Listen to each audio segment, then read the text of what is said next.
कमरदा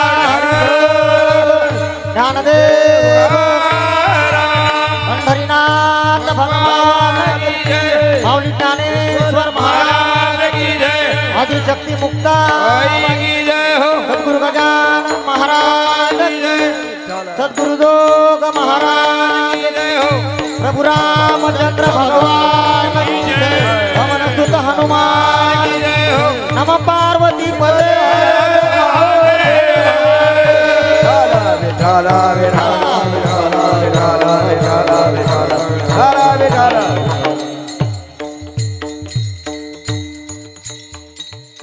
तो हरस वाटितो आणि का घ्यारे होऊ नका रानभरी पिठेवरी जाची पाऊले समान तोची एकदान शुरदाता मनाचे संकल्प पावबिल सिद्धी जरी राहे बुद्धी त्याचे पायी विटेवरी जाची पाऊले समान तोची एकदान शुरदाता तुका म्हणे मज धाडिले निरोपा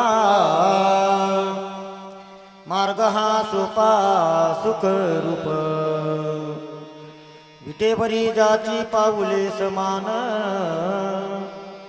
तोची एकदान शुरदाता विभूमेनुनादं चरन्तं दुरन्तं स्वयं लीलया गोपवेशं ददानं गवामृन्दकानन्दनं चारुहासं परब्रह्मलिङ्गं भजे पाण्डुरं पांडुरंगा करो प्रथम नमन पांडुरंगा करो प्रथम नमन पांडुरंगा करो प्रथम नमन पांडुरंगा करो प्रथम नमन दुसरे चरण सदाचिया दुसरे चरण सदाचिया त्यांच्या कृपादाने कथेचा विस्तारो बाबाजी सद्गुरु दास तुका दुसरे चरण सदाचिया दुसरे चरण सदाचिया त्यांच्या कृपादाने कथेचा विस्तारो बाबाजी सद्गुरु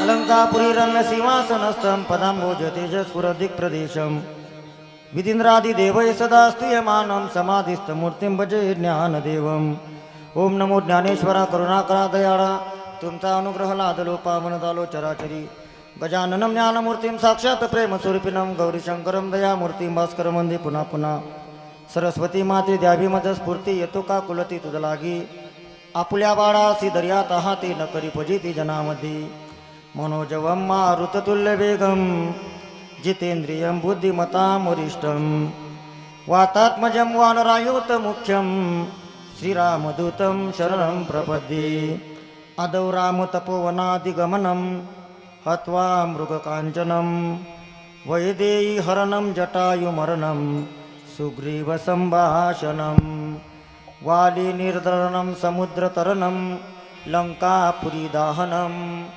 पश्चाद्रावणकुम्भकर्णहननं एतद्विरामायणम् आता वंदो नमुरंग भूमिका कीर्तनी उभी होती लोका टाळ मृदंग श्रोते देखा तया नमन माझे दंडवत अयसे नमन करुणी सकळा हरिकथा बोली बोबडिया बोला अज्ञान म्हणून आपुल्या बाळा चालवी सकळा नामामणी सेवितो हा रस वाटितो अनिका घ्यारे होऊ नका रानवरी विटेवरी जाची पाऊले समान तोची एकदान शुरदाता प्रस्तुत प्राप्त प्रसंगी प्राप्तस्थळी प्राप्त वेळी संकीर्तन रूपी सेवेकरता घेतलेला अभंग महान भगवत भक्त वैराग्याचे मूर्तिमंत पुतळे देऊचे सुप्रसिद्ध साधू जगद्गुरु जगद्वंदनीय तुकाराम महाराज यांचा हा 4 चरणाचा अभंग असून या अभंगातून श्री संत तुकाराम महाराज तुम्हा आम्हाला सांगतात सज्जन हो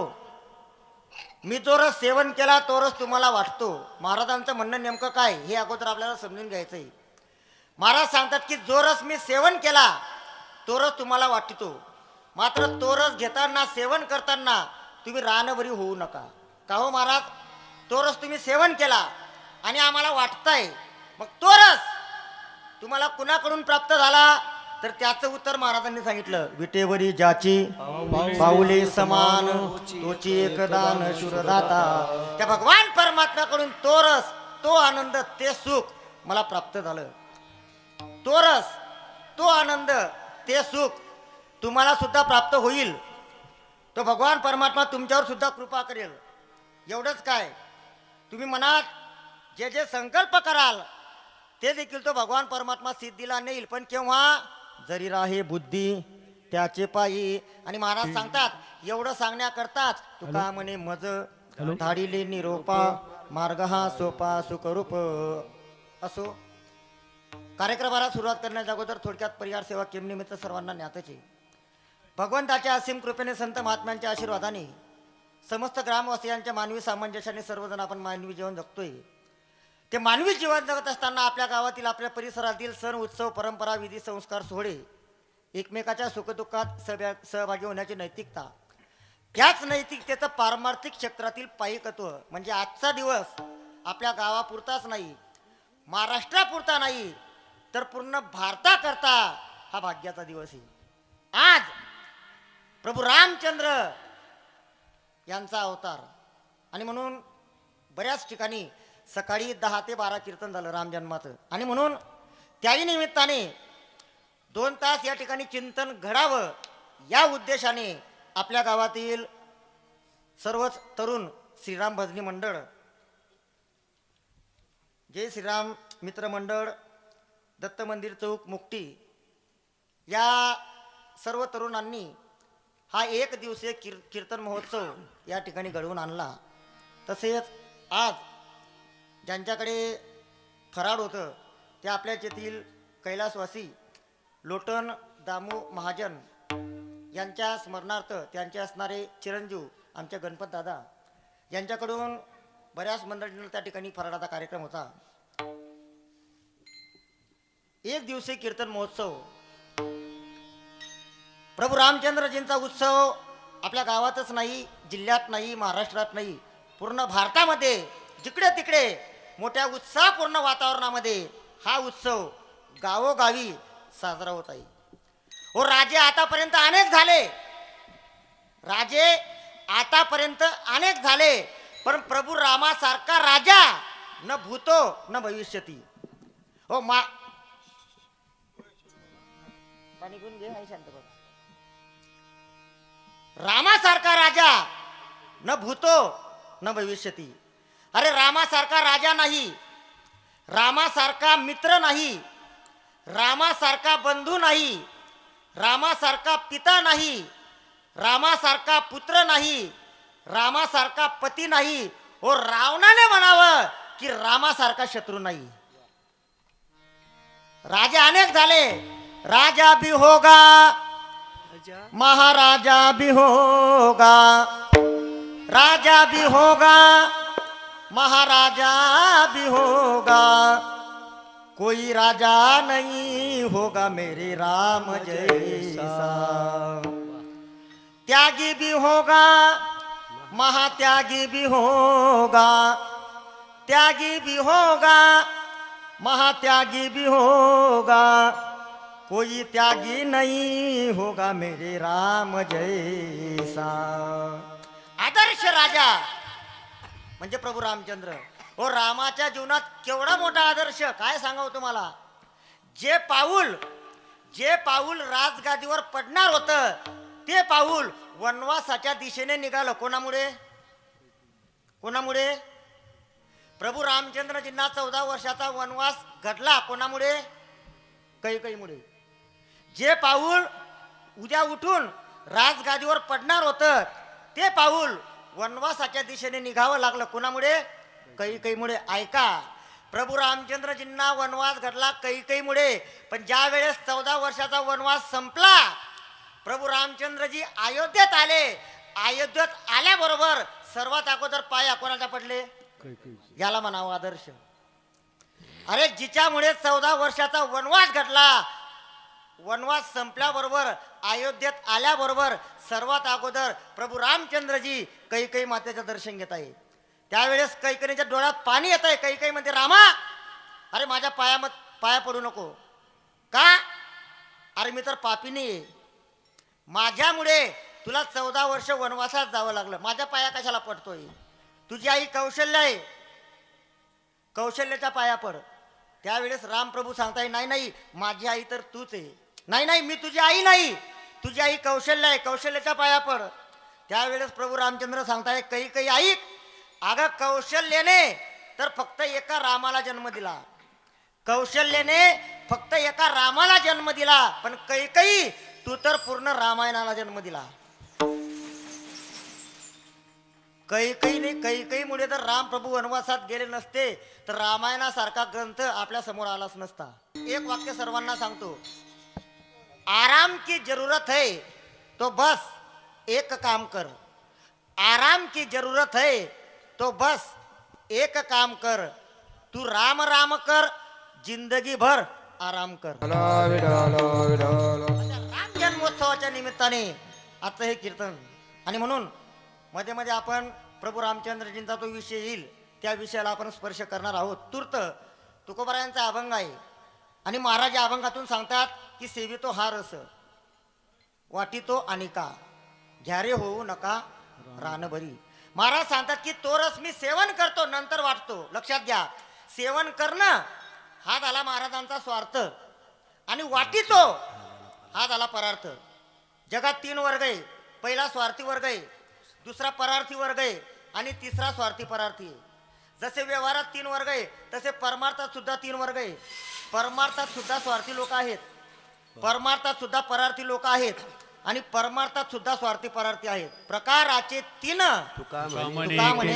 आणि समाजात सुद्धा आपल्याला पाहायला भेटतंय की 3 प्रकारचे लोक आहेत. पहिला प्रकार, कुठल्याही तरुणाला जर आपण विचारलं, कुठल्याही गावात कुठल्याही तरुणाला विचारा, का रे काय काम करतात, त्यांचं एकच उत्तर असतं, काम नाही. पहिला वर्ग काम नाही. शेतकऱ्याला जरी विचारलं ते सांगतात कामाला माणसं नाही. लक्षात घ्या, पहिला वर्ग काम नाही, शेतकरी सांगतात कामाला माणसं नाही. आणि तिसरा जे माणसं आहे ते कामाचे नाही. विठाला विठाला महाराज सांगतात की तो रस मी सेवन करतो नंतर वाटतो. महाराज कोणत्या वर्गातले अगदी थोडक्यात आपण पाहणार आहोत. व्यवहारातील स्वार्थी याचा जर विचार केला तर या वर्गामध्ये आपल्याला भरपूर लोक सापडतात. का? व आपल्या फायद्याकरता समोरच्याचं काही जरी झालं तरी तिकडे मात्र हे लोक लक्ष देत नाही. ज्ञानोबारायांची ओवी, तैसे म्हणे वाचा काय भलतिया दुःख देत जाय, स्वार्थ साधती न पाही पराचे हित. व आपल्या फायद्याकरता समोरच्याचं काही जरी झालं तरी तिकडे हे लोक लक्ष देत नाही. फक्त आपला फायदा हा कशाने होईल. व्यवहारातील स्वार्थी, व्यवहारातील परार्थी, स्वतःचा फायदा कशाने होतो हे ज्याला कळत नाही तो दुसऱ्याचा फायदा सांगू शकत नाही. व्यवहारातील परार्थी, व्यवहारातील स्वार्थी परार्थी. तिसरा वर्ग, एखादा दिवसभर शेतात काम करतो, 200 रुपये जर कमवले, 100 रुपये आपल्या संसारासाठी खर्च करतो, 50 रुपये आपल्या धर्मासाठी देवासाठी खर्च करतो, 50 रुपये शिल्लक ठेवतो. म्हणून याचा सुद्धा या ठिकाणी आपल्याला विचार करायचा नाही. 3 वर्ग 2 मिनिटात आपण पाहिले. आता परमार्थातील स्वार्थी याचा जर विचार केला, परमार्थात स्वार्थी लोक आहेत ना, परमार्थातील स्वार्थी याचा जर विचार केला, एखादा वनात जातो, वनात गेल्यानंतर जप तप योग याग ध्यान धारणा वगैरे करतो. जप तप योग याग ध्यान धारणा केल्यानंतर योगायोगानं त्या ठिकाणी त्याला भगवान परमात्म्याची प्राप्ती होते. भगवंताची प्राप्ती झाल्यानंतर भगवान परमात्म्याजवळून जो आनंद त्याला मिळतो त्याचा उपभोग तो एकटा घेतो, दुसऱ्याला त्याचा फायदा होत नाही. याचाही विचार या ठिकाणी आपल्याला करायचा नाही. परमार्थातील परार्थी याचा जर विचार केला तर महाराज सांगतात नुसते सांगणारे. संत महात्मे आपल्याला सांगतात नुसत्या सांगणाराच्या नादी लागू नका. सध्याची परिस्थिती अशी झाली बापू, या जगतामध्ये सांगणारे झाले जास्त आणि ऐकणारे झाले कमी. अरे ज्याचा वेदांत पाठ आहे त्याचं धोतर फाटलेलं आहे आणि ज्याचा हरिपाठ पाठ नाही त्याचं जॅकेट 4000चं आहे. विठाला विठाला लागू नका. ज्याला अनुभव असेल त्याच्याच मागे जा.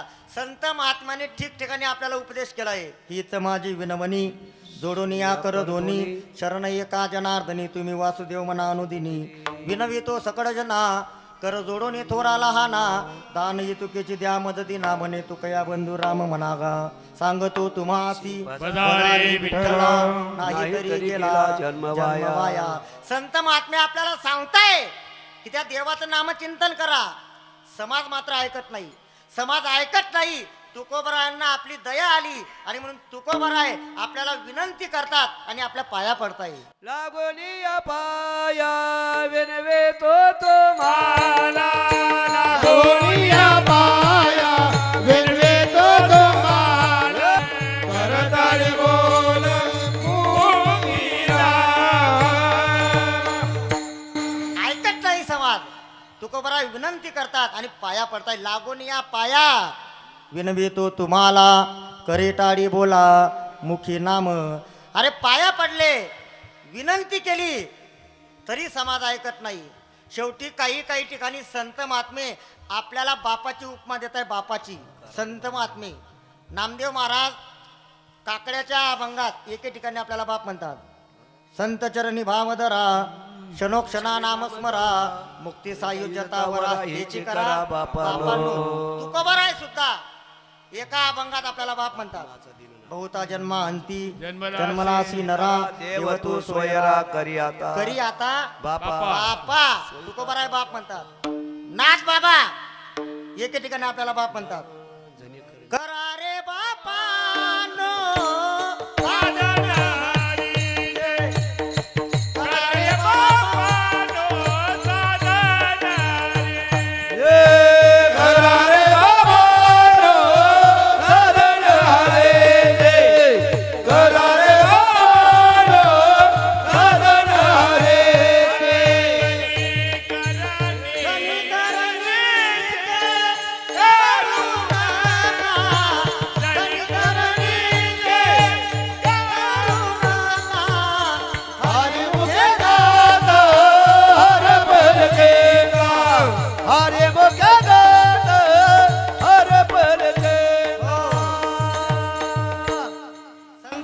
विनंती करताय, हात जोडताय, पाया पडताय, बाप म्हणत आहे तरी समाज ऐकत नाही. मी तुम्हाला असं विचारतो ऐका. संत महात्म्यांनी आपल्याला बाप म्हणावं. संत महात्म्यांनी आपल्याला बाप म्हणावं. खरं सांगा इतकी लायकी आपली आहे का? आहे. कीर्तनात खोटं बोलायचं नाही. कीर्तनकार सोडून इतकी लायकी आपली आहे का? हो अजिबात नाही की त्यांनी आपल्याला बाप म्हणावं. पण लक्षात घ्या व्यवहारात सुद्धा वेळ प्रसंगी एखादा बाप मुलाला बाप म्हणतो. सांगून सांगून जर एखादा पोरगा ऐकत नसेल तर बापाच्या तोंडून सहज शब्द निघतो. कोणता? ऐक रे म्हणा बाप. व्यवहारात सुद्धा वेळ प्रसंगी एखादा बाप मुलाला काय म्हणतो? बोलत जा. काय म्हणतो? बाप म्हणतो. कोण म्हणतो? बाप म्हणतो. काय म्हणतो? बाप म्हणतो. कोण? बाप. काय? बाप. कोण? काय? कोण? काय? विठाला करताय, पाया पडताय, बाप म्हणते समाज ऐकत नाही. तुकोबारा यांना राग आला आणि रागाच्या भरात तुकोबारा या ठिकाणी शब्द वापरताय. किती सांगू तरी नायक ती बटकीचे आणि पुढे सिंदडीचे रडतील. तात्पर्य एकच की परमार्थातील परार्थी नुसतं सांगायचं काम करतो. संत तुकोबारा सांगतात. मी तुम्हाला सांगतो तसंच नाही. अगोदर संत महात्म्यांनी स्वतः अनुभव घेतला, नंतर समाजाला उपदेश केला. अनुभव आले अंगा ते या जगा देत असे, ते या जगा देत असे, ते या जगा देत असे. अनुभव आले अंगा या जगातले आगे, या जगातले आगे, जगातले आगे. अनुभव आले अंगात ते या जगात देत असे किंवा तुका म्हणे चाकोनी सांगे. मज अनुभव आहे अंगे. स्वतः अनुभव घेतला, नंतर उपदेश केला. पण परमार्थातील स्वार्थी परार्थी तिसरा वर्ग याचा जर विचार केला तर या वर्गामध्ये सर्व संत महात्मे बसतात. का?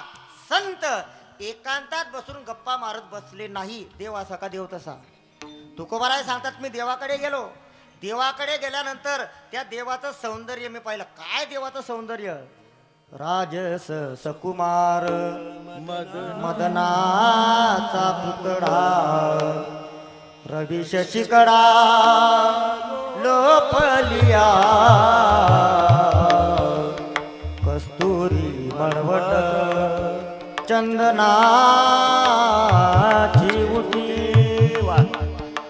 तुकोबरायांनी देवाच्या सौंदर्याचं वर्णन केलेलं आहे.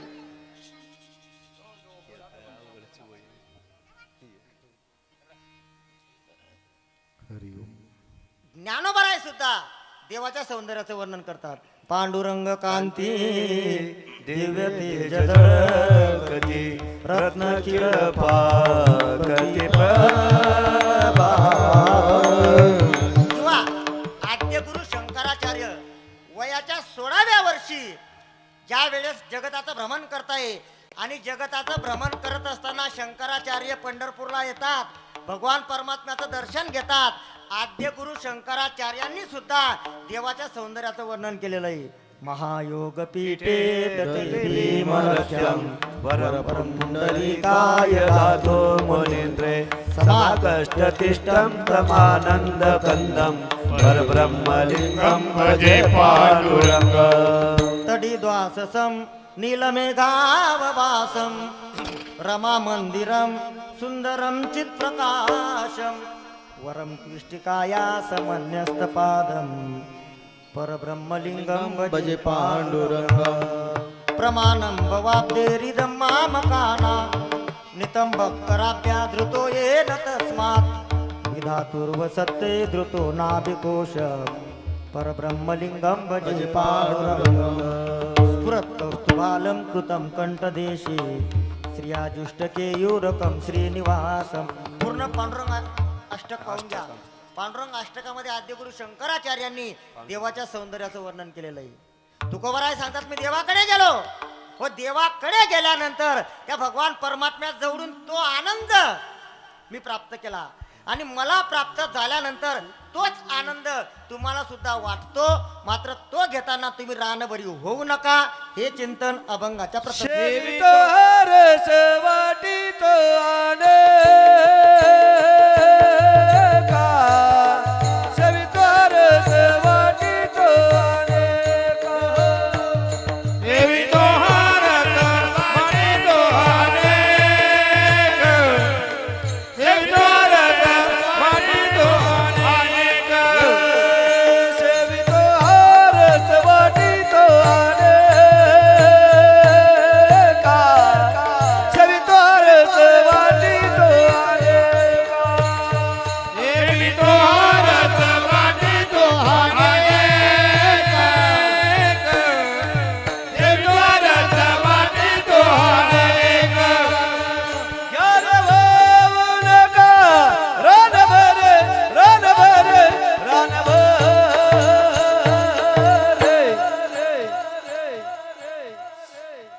विटेवरी जाचे पावले समाना विटेवरी जाचे पावले समाना जाने बोलू नका रणभरी रणभरी रणभरी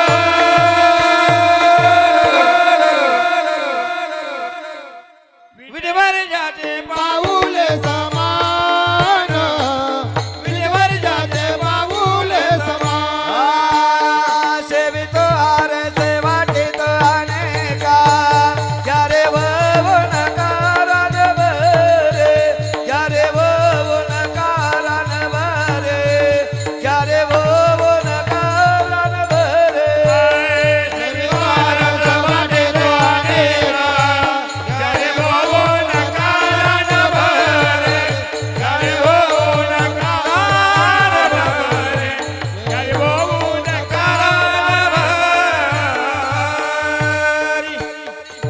आता आमचं सर्व महाराज मंडळ आणि साऊंड सिस्टीमसाठी एकदा टाळी वाजवा बरं. वा वा, खरोखर आपले कार्यकर्ते यांना मी धन्यवाद देतो.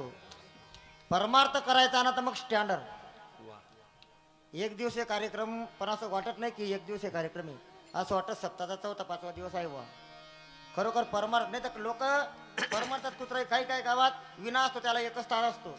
आपण जर म्हटलं का हो दादा असं काही विना महाराज घ्या भागवणार आहे, परमार्थ आहे का काय? संसारात आपण असं करतो का? मग परमार्थ करायचा ना तर मग स्टँडर्ड करायचा, नाही तर करूच नका. विठाला विठाला विठ्ठल विठ्ठल विठ्ठल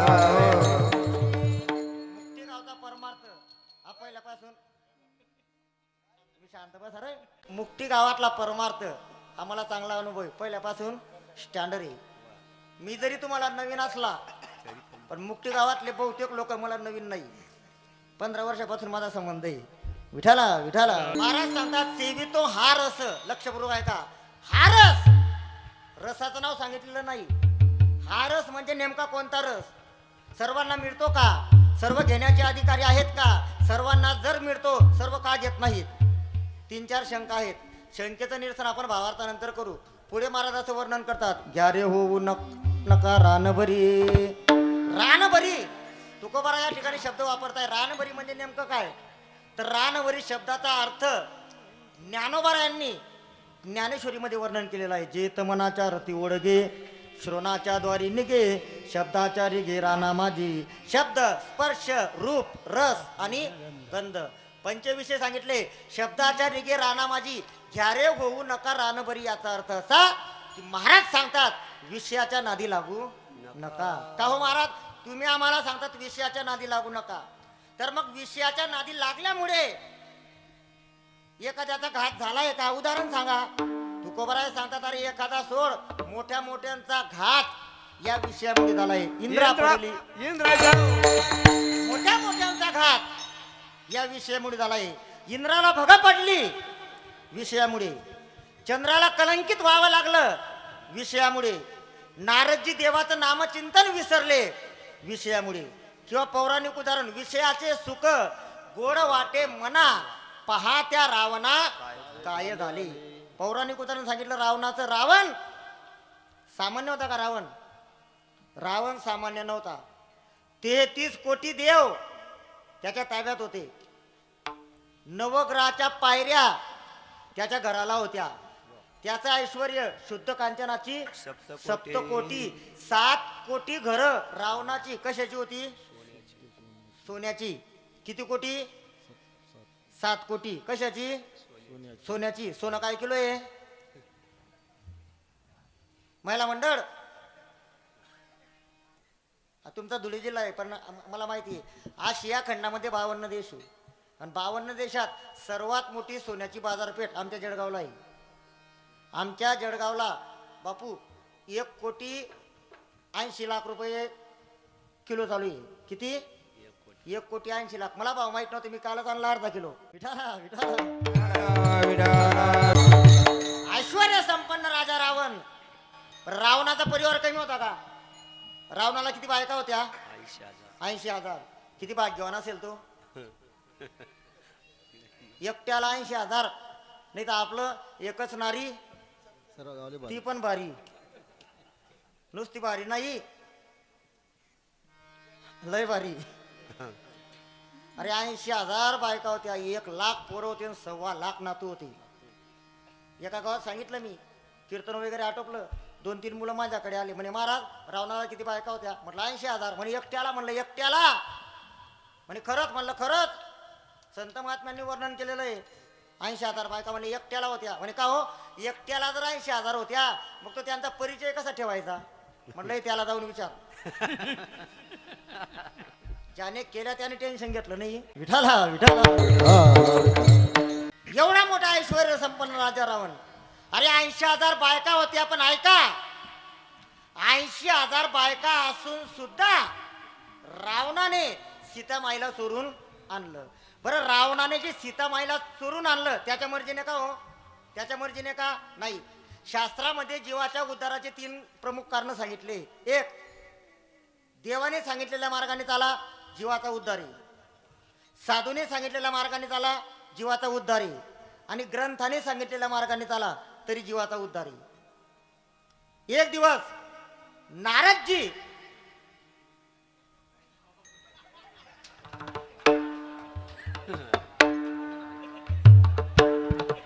या भाऊने तर डायरेक्ट आता कळसच गाठला. जय हो.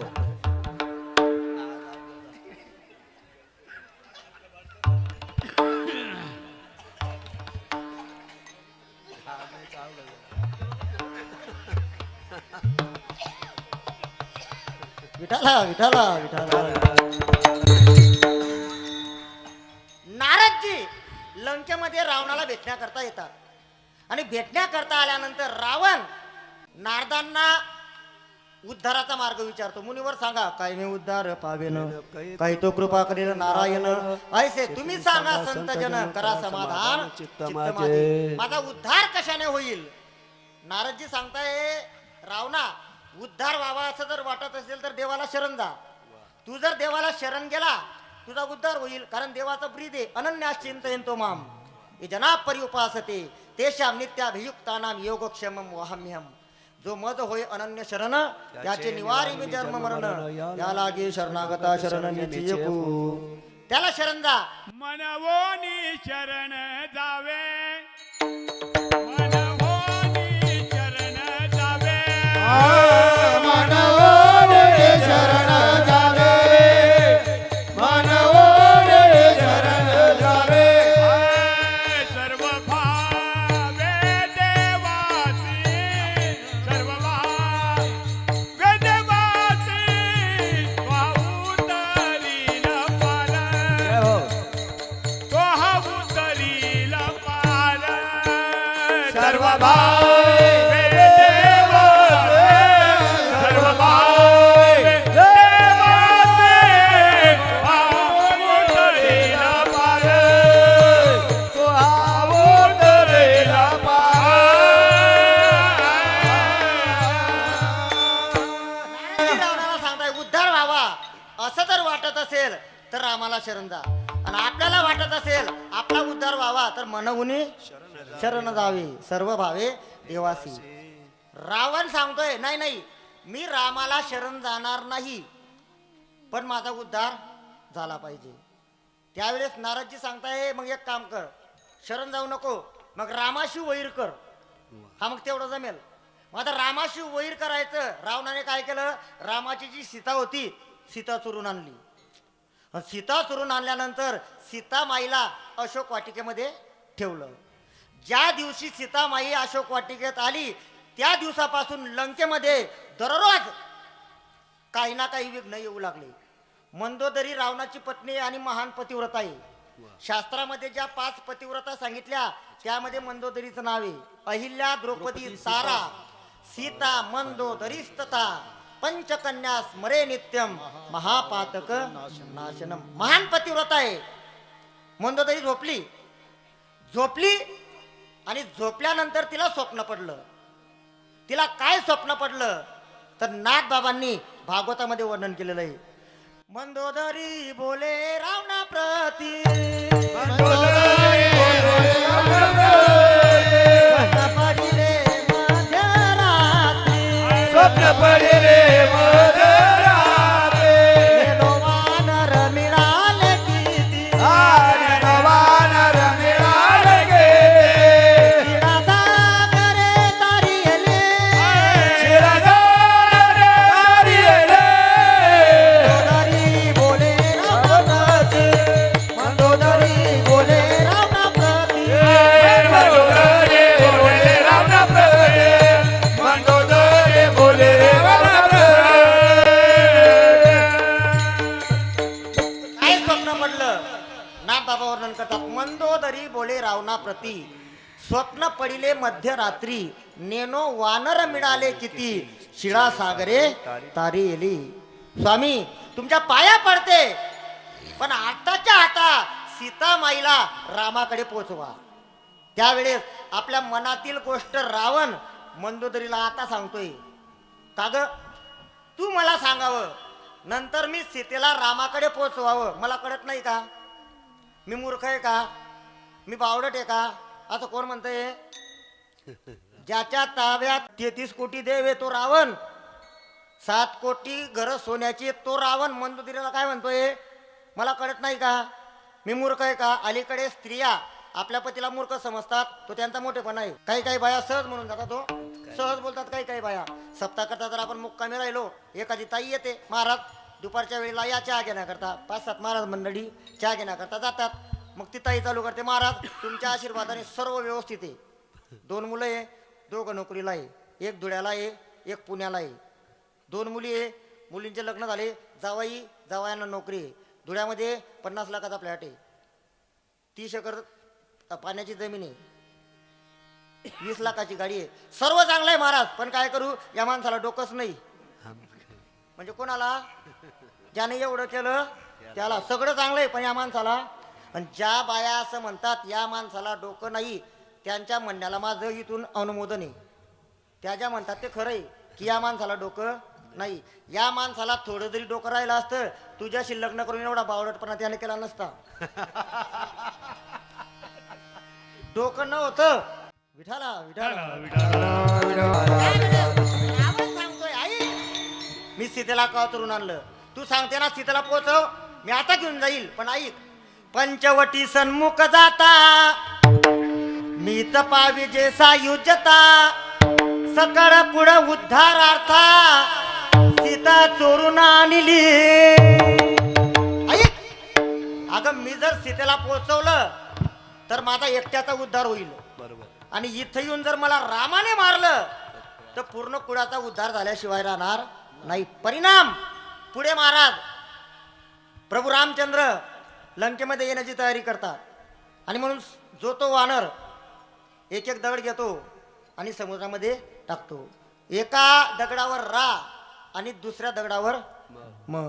रा एका दगडावर म दुजावर कोरले, त्यांचा प्रताप दगड पाण्यावर तरले. विठाला विठाला. राम प्रभू वानरांसमवेत लंकेत येण्याची तयारी करतात. त्यावेळेस बिभीषण रावणाकडे जातो. बिभीषण हा लहान आहे पण राम भक्त आहे. बिभीषण सांगतो, दादा ऐका माझं, सीतामाईला पोचवा, नाहीतर थोड्याच दिवसात लंकेचा विध्वंस झाल्याशिवाय राहणार नाही. पण ज्या वेळेस रावण बिभीषणाच्या छातीत लाथ मारतो, त्या दिवसापासून बिभीषण लंकेचा आणि रावणाचा त्याग करतो, रामाकडे येतो. रामाच्या पॅनलमध्ये आल्यानंतर त्यावेळेस लंकेत जाण्याच्या अगोदर प्रभू रामचंद्रजी रामेश्वराच्या तीरावर बिभीषणाला लंकेचा राजा त्या ठिकाणी घोषित करतात की लंकेचा राजा आता तू होणार आहे.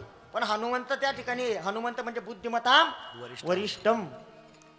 हनुमंत रामप्रभूकडे येतात आणि रामप्रभूंना विचारतात, देवा ओ बिभीषण तुम्हाला शरण आला, अजून लंका मिळालेली नाही, रावण मेलेला नाही, बिभीषण तुम्हाला शरण आला तर तुम्ही त्याला लंकेचा राजा करून टाकलं, आणि आता 2 दिवसाने जर रावण शरण आला तर. त्यावेळेस राम सांगताय, अरे रावण जर मला शरण आला तर मी त्याला अयोध्येचं राज्य देऊन टाकील, याला म्हणावं आदर्श राम. बिभीषण शरण आला तर लंकेचं राज्य, पण रावण जर शरण आला तर अयोध्येचं राज्य. इकडे महाराज दगड पाण्यावर तरताय, आणि ही वार्ता लंकेमध्ये गेली की वानरांमुळे दगड पाण्यावर तरताय, दगड पाण्यावर तरताय. त्यावेळेस राक्षस सगळे घाबरले की बापरे कसं होईल, काय होईल, कसं होईल, काय होईल, सगळे घाबरले. पण रावण त्या ठिकाणी विचार करतोय की आता हे जर घाबरले तर युद्धाकरता प्रवृत्त होणार नाही. त्यावेळेस रामाच्या नावानं दगड तरले, रामाच्या नावानं दगड तरले. ही वार्ता लंकेत आली, आणि लंकेत आल्यानंतर सगळे राक्षस रावणाकडे आले, महाराज आम्हाला युद्ध करायचं नाही. म्हणे का, ओ राम प्रभू किती शक्तिशाली. म्हणे का, ओ त्यांच्या नावाने दगड तरताय. म्हणे काय विशेष आहे, मी सुद्धा दगड तारतो समुद्राच्या तीरावर. म्हणे खरंच, म्हणे खरंच. या सगळे लंकेतले राक्षस समुद्राच्या तीरावर सकाळी 9 वाजता हजर. रावण त्या ठिकाणी आला. रावणाने काय केलं, समुद्रात उतरला, भल्ला मोठा दगड घेतला, त्या दगडाचा काहीतरी फुटफुटला आणि दगड समुद्रात टाकला. जसा टाकला तो दगड सुद्धा पाण्यावर तरला. पाण्यावर तरल्यानंतर राक्षसांना आनंद, म्हणजे आपला जो महाराज आहे रावण आहे हा काही सामान्य नाही. त्यांना आनंद झाला. पण कर्णोकर्णी ही वार्ता मंदोदरीच्या कानावर आली. मंदोदरी रावणाला विचारू लागली, म्हणे का हो, मी असं ऐकलं. म्हटलं काय? म्हणे तुम्ही दगड तारला समुद्रामध्ये. म्हणे मग तुला माहिती नाही का, फिरून बघ मुक्तीमध्ये माझ्या नावाचे किती बॅनर लागले तर. म्हणजे मी रावण आहे असं नाही बरं. फिरून बघ जिकडे तिकडे लंकेत किती बॅनर लागले. म्हणे खरं सांगा दगड तारला का, खरं सांगा. त्यावेळेस रावण, ज्या रामाची सीता मी चोरून आणली आणि माझ्यामध्ये इतकी हिंमत आहे का की दगड तरेल. मग दगड तरला कसा? अगर राक्षस घाबरले होते. मी त्यांना जवळ बोलवलं समुद्राच्या तीरावर. दगड उचलला आणि दगडाजवळ फुटफुटला. काय फुटफुटलो? दगडाला सांगितलं की दगडा जर बुडाला तर तुला रामाची शपथ आहे. रावणाने सुद्धा रामाची शपथ दगडाला टाकली तर दगड तरला. आदर्श राम विठाला. आणि म्हणून ज्या वेळेस महाराज 10 जानेवारीच्या नंतर 22 जानेवारीपर्यंत कुठेही गेले तर आपल्याला एकच गाणं ऐकायला भेटत होतं. हॉटेलमध्ये गेले तरी तेच गाणं, गाडीत बसले तरी तेच गाणं, चहा पिण्याकरता बसले तरी तेच गाणं. कुठलं गाणं? राम आएंगे आएंगे राम आएंगे